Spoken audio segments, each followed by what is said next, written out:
I'm Emily. 2 weeks ago, I buried my husband. He died in the middle of teaching class. My parents didn't even show up for his funeral because they were too busy celebrating my brother's sobriety anniversary. But it gets worse. They came back not to comfort me, but to demand a piece of Daniel's life insurance. If you've ever been abandoned in grief, this is for you. I met Daniel 15 years ago in a cramped community college classroom. I was juggling two jobs and nursing school, surviving on 3 hours of sleep and gas station coffee. He was this quietly confident guy, studying education, always helping struggling classmates with their assignments. Our first real conversation happened during a group project about healthcare disparities. While everyone else was rushing through the requirements, Daniel stayed late, genuinely passionate about making sure our presentation could actually help people understand the issue. That's who Daniel was. Service before self. Always. We started dating junior year. Nothing fancy. Study sessions that turned into long talks, sharing dollar menu dinners, dreaming about the difference we'd make in the world. He wanted to inspire kids to love science. I wanted to heal people. We both believed work should matter, that showing up for others was everything. We married at 24 in his parents' backyard. Small ceremony, big hearts. When I got pregnant 2 years later, we were over the moon.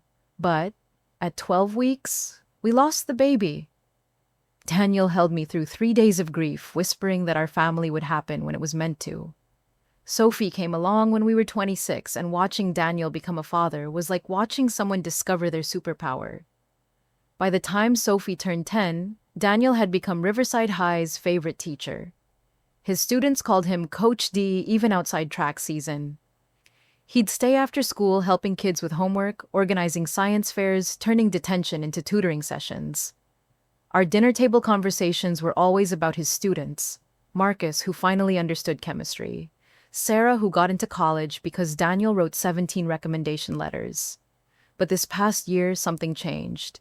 Daniel started coming home exhausted, clutching his chest during parent-teacher conferences. "Just stress," he'd say, brushing off my nursing instincts.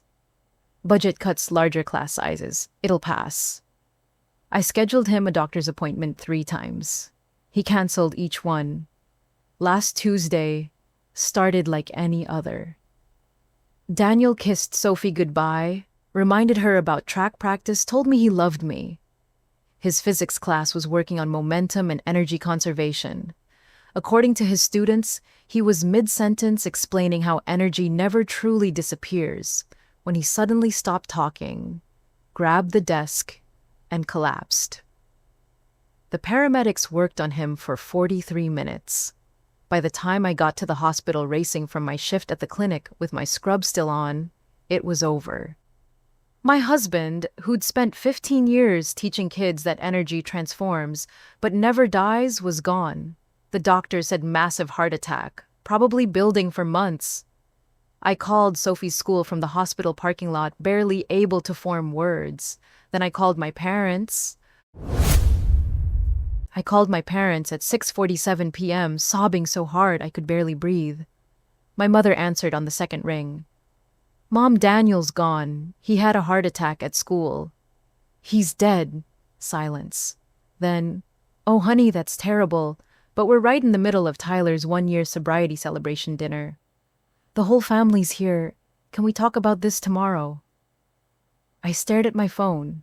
My husband was dead, and my mother was asking me to schedule my grief around my brother's milestone dinner. The brother who'd relapsed 4 times in 3 years. The brother who'd stolen from us twice to buy drugs. But his sobriety party was more important than her son-in-law's death. "Mom, I need you." "Emily, you're stronger than this. You've always been the independent one. Tyler really needs our support right now." She hung up.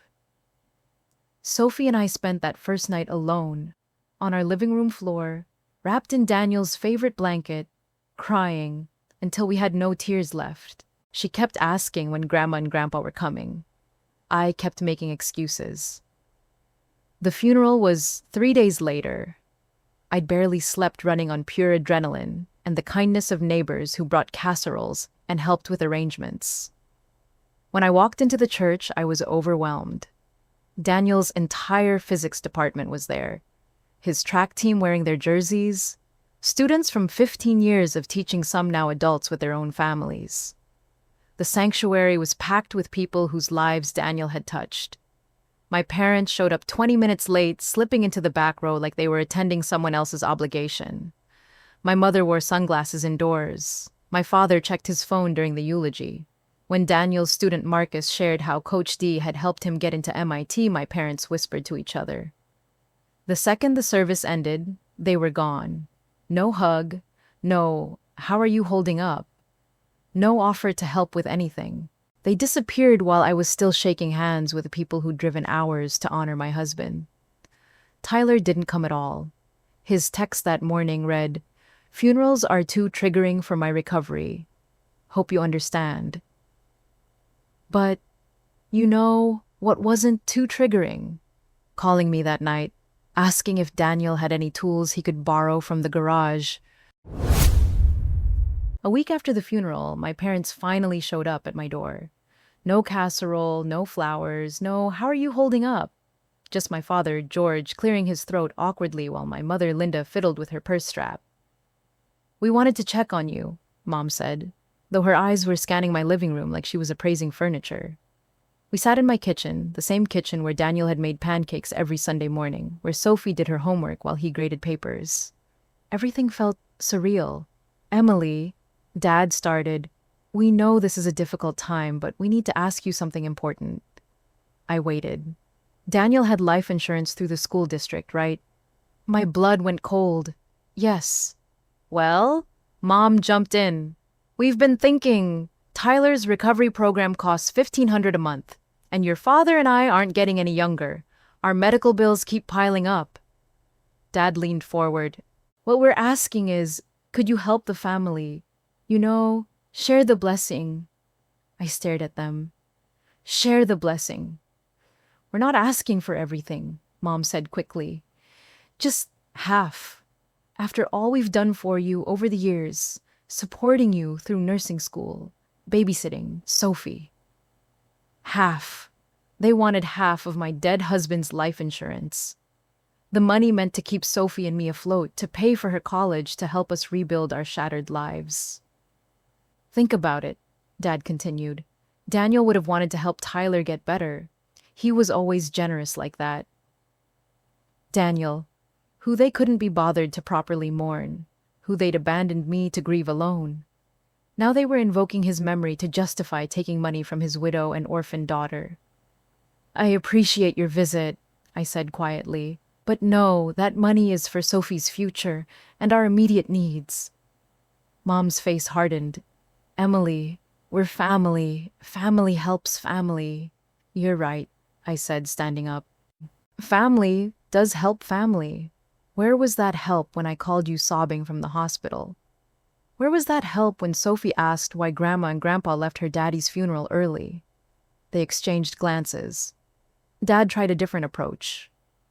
"You've always been so independent, Emily. You don't really need all that money. But Tyler, he's fragile right now. This could make or break his recovery." Independent. There was that word again. Their code for, "We don't owe you anything because you've never properly demanded it." "My answer is no," I repeated, walking them to the door. "And it will stay no." As they left, I heard Mom mutter to Dad, "We'll see about that." The texts started the next morning.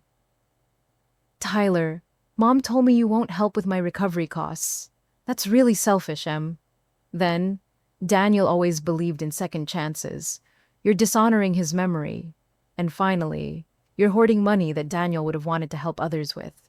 This isn't what he would have wanted." I screenshotted every message. Hoarding.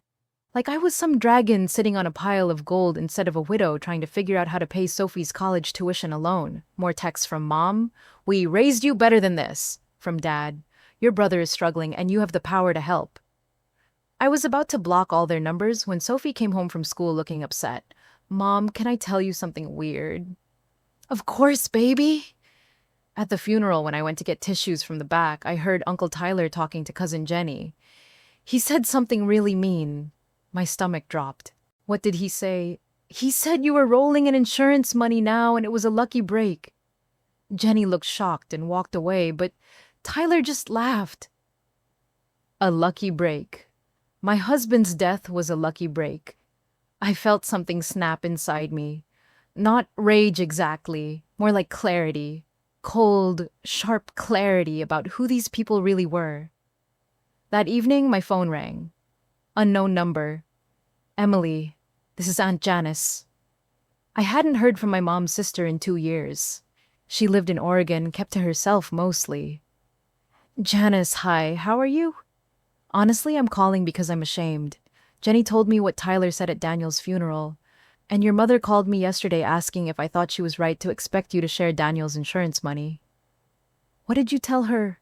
I told her she should be ashamed of herself. You just lost your husband, Emily. The last thing you need is your own family circling like vultures. I started crying. Someone finally understood. Listen, Janice continued. I know we haven't been close, but I want to help. I have the name of an excellent grief counselor here in town, Dr. Sarah Martinez. She specializes in sudden loss. And I also know a really good lawyer if you think you might need one. A lawyer. Honey, your parents are escalating this. Linda called me 3 times yesterday convinced she has some legal right to Daniel's insurance. She's talking about consulting an attorney herself. You need to protect yourself and Sophie. I don't understand why they're being like this. Because they've always seen you as the responsible one, the giver. Tyler's been their financial drain for years. Now they see you as the solution to all their problems. But you're not responsible for fixing your brother's addiction or funding your parents' retirement. That night, I called Dr. Martinez. The first thing she told me was that grief brings out people's true nature. Some people will surprise you with their kindness, she said. Others will show you who they've always been underneath the family facade. The next morning, I called the lawyer Janice recommended. His name was David Chen, and he specialized in estate protection.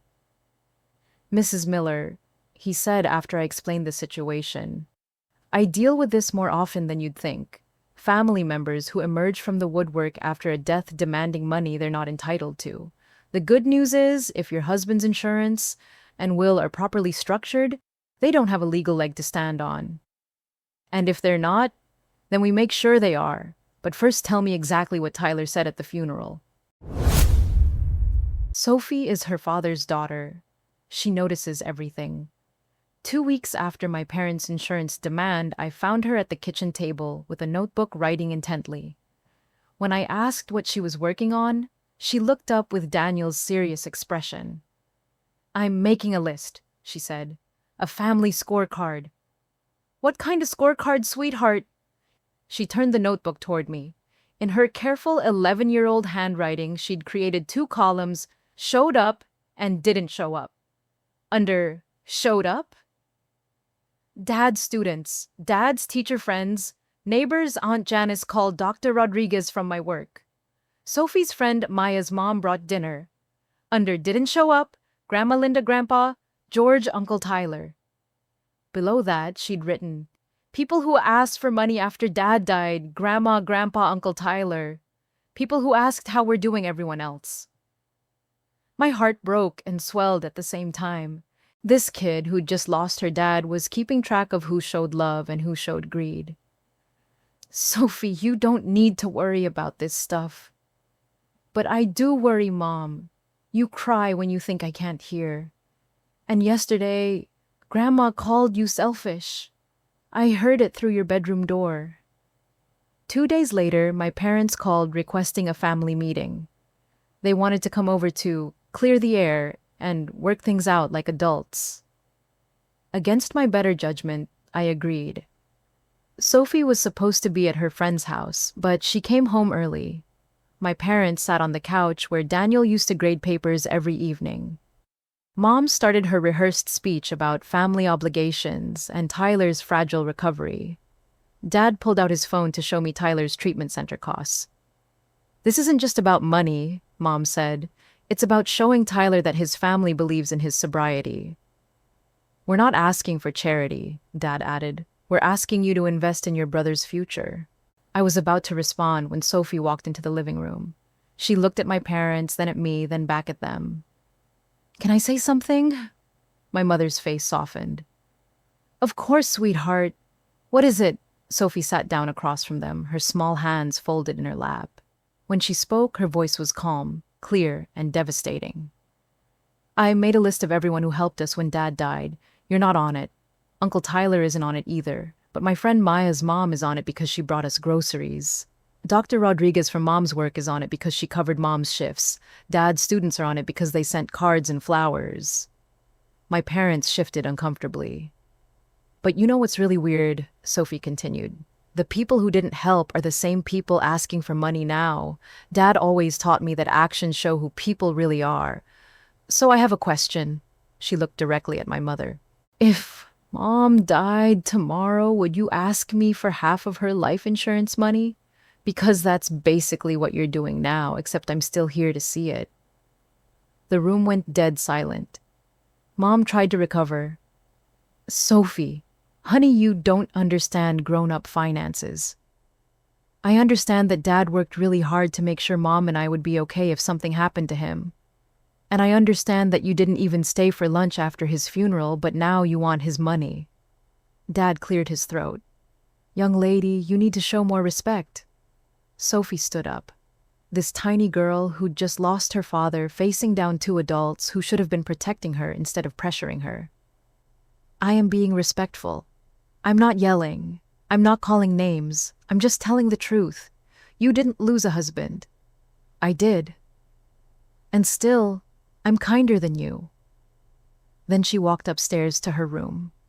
My parents left 5 minutes later without another word. After Sophie's devastating truth-telling, I knew I needed to review Daniel's will properly.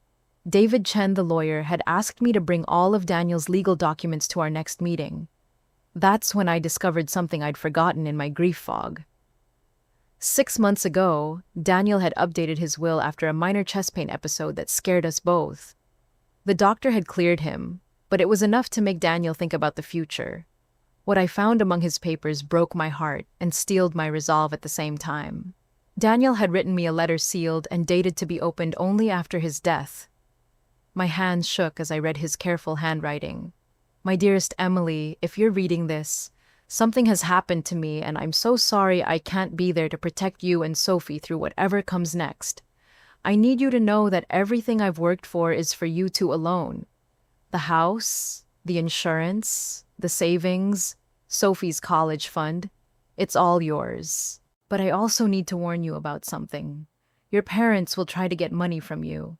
They've asked me twice over the years if I thought you'd help Tyler financially, and both times I told them that our priority would always be Sophie's future. They didn't like that answer. Emily, promise me you'll never give in to them. They've made their choices with Tyler enabling him for years instead of letting him face real consequences. Don't let them make Sophie pay for their mistakes. Protect our daughter. Protect yourself. You owe them nothing. I sat in my empty kitchen crying over Daniel's final act of protection. Even in death, he was trying to shield us from what he knew was coming. David Chen reviewed the documents and smiled grimly. Your husband was thorough. Everything goes to you with Sophie's college fund in an ironclad trust that can't be touched until she's 18. No loopholes, no challenges possible. They have zero legal claim to any of this. But that didn't stop them from trying. Tyler left a voicemail.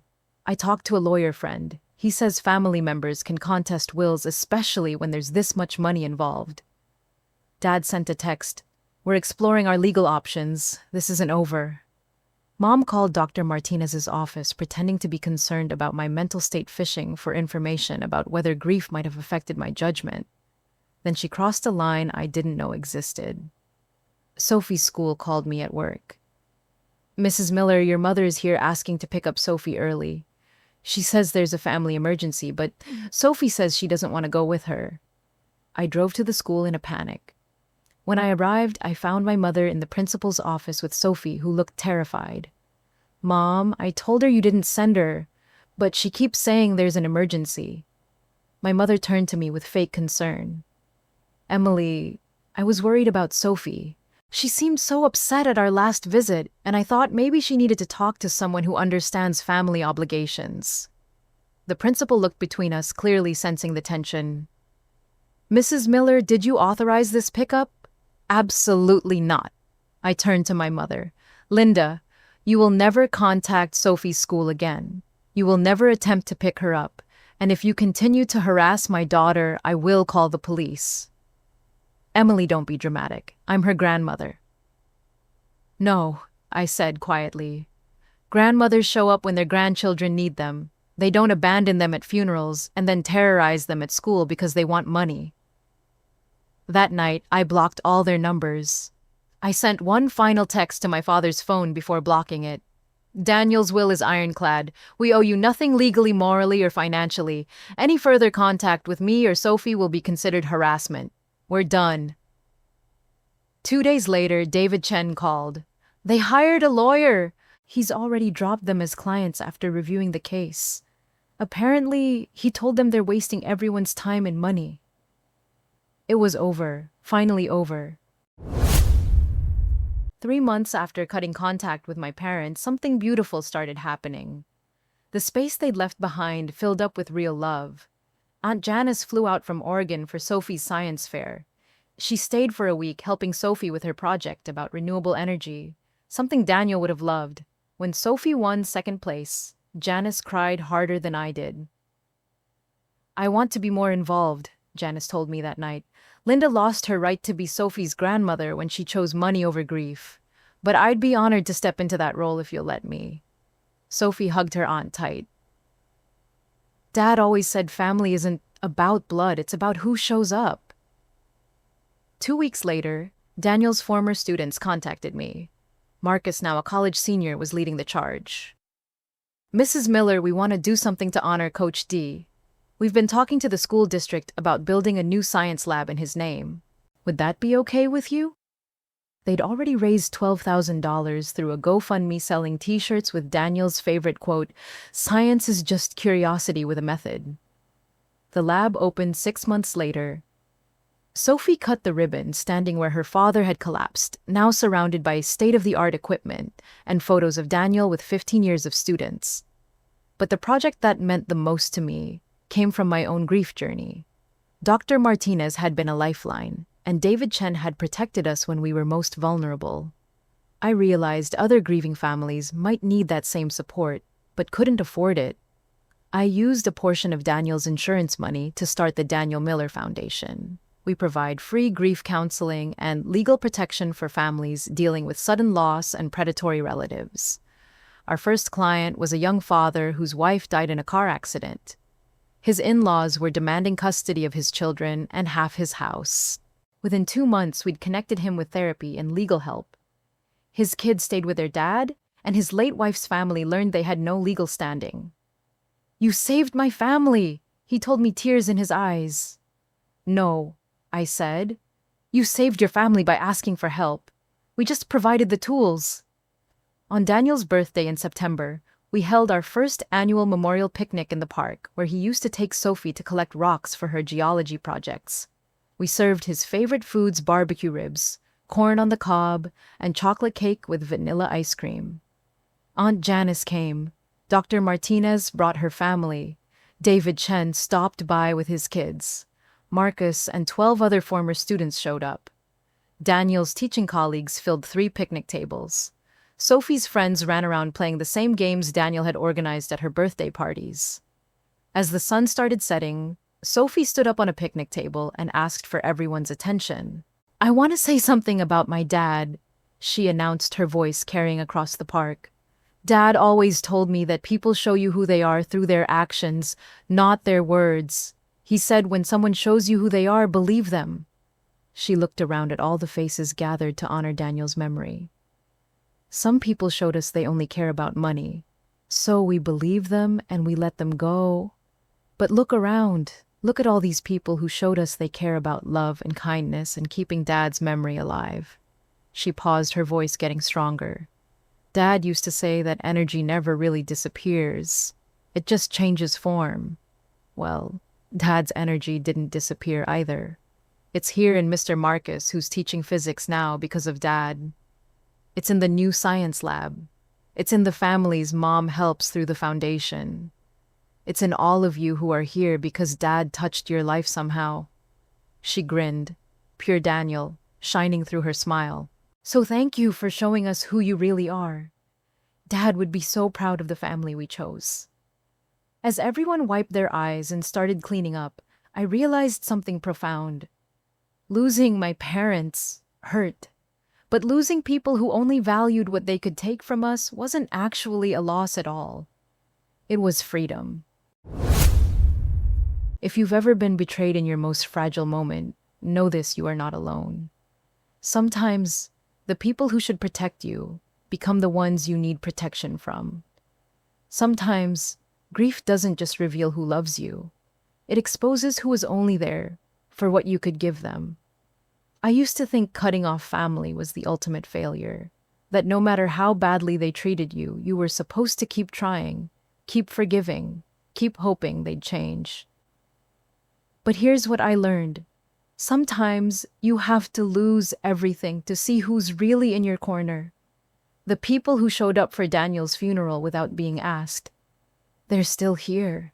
The people who demanded their piece of his death, they showed me exactly who they were, and I finally believed them. Sophie and I are building a life filled with chosen family, people who celebrate our joys and hold us through our sorrows, not because they have to, but because they want to. People who understand that love is what defines family, not blood. The Daniel Miller Foundation has helped over 50 families navigate grief while protecting them from financial predators. Because no one should have to choose between mourning their loved one and defending their right to survive. If this story touched you, if you've walked this path or know someone who has comment where you're watching from, your story matters. Your strength matters. Subscribe for more stories that speak truth about family grief and the courage it takes to choose yourself when no one else will. And remember, you are never too broken to start over. You are never too alone to build something beautiful from the ashes. Sometimes the best revenge is simply living well.